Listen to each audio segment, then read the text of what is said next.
ज्योतिबाच्या नावानं चांग भल्याच्या गजरामध्ये लाखो भाविकांचं श्रद्धास्थान असणाऱ्या कोल्हापूरच्या ज्योतिबा देवाच्या यात्रेला सुरुवात झालेली आहे। या यात्रेचा आज मुख्य दिवस आहे। पहाटेपासूनच महापूजा आणि विविध धार्मिक विधी सुरू झालेत। मानाच्या सासण काठ्या घेऊन भाविक ज्योतिबाच्या डोंगरावर दाखल झालेत। चैत्र पौर्णिमेनिमित्तानं भरणाऱ्या ज्योतिबा देवाच्या यात्रेसाठी प्रशासनाकडून चोख नियोजन सुद्धा केलेलं आहे। ठिकठिकाणी कडेकोट पोलीस बंदोबस्त आहे। तसंच गुलालाची उधळण केली जाते। ज्योतिबाच्या नावानं चांग भल्याच्या गजरात मोठ्या भक्तिभावानं ज्योतिबाची यात्रा सध्या सुरू झाली आहे। तर इथला आढावा घेतला आमचे प्रतिनिधी सरफराज सनदी यांनी। पाहूयात। भाविकांचं श्रद्धास्थान असणाऱ्या कोल्हापूरच्या ज्योतिबा यात्रेला आता सुरुवात झालेली आहे आणि यात्रेचा आज पहिला आणि मुख्य दिवस आहे।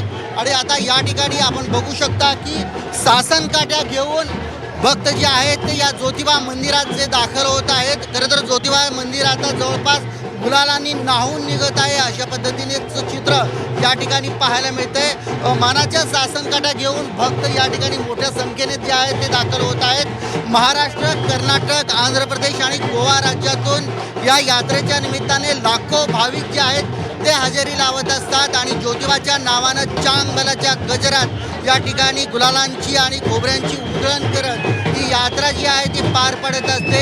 खरं तर या यात्रेच्या निमित्ताने प्रशासनाकडून चोख बंदोबस्त जो आहे तो करण्यात आलेला आहे। ज्योतिबा मंदिर आणि परिसर जो डोंगर आहे त्या ठिकाणी आता खूप मोठ्या प्रमाणात गर्दी जी आहे ती होताना पाहायला मिळत आहे। ज्योतिबा देवस्थानाच्या ठिकाणी काही दिवसांपूर्वी ज्या पुजाऱ्यांच्या आणि भाविकांच्या मध्ये जो राडा झाला होता त्याची देखील सावट या ठिकाणी या चैत्र यात्रेवर आहे असं पाहायला मिळत होतं। आणि मात्र या ठिकाणी आता लाखोच्या संख्येने जे आहेत ते भाविक दाखल होत असताना आपल्याला पाहायला मिळत आहे। गुलालांची उधळण करत या ठिकाणी आता भाविक जे आहेत ते ज्योतिबाच्या नावानं चांग भल्याचा गजर करत असताना आपल्याला पाहायला मिळत आहे। कॅमेरा पर्सन मिथुनसह सरफराज सनदी, कोल्हापूर।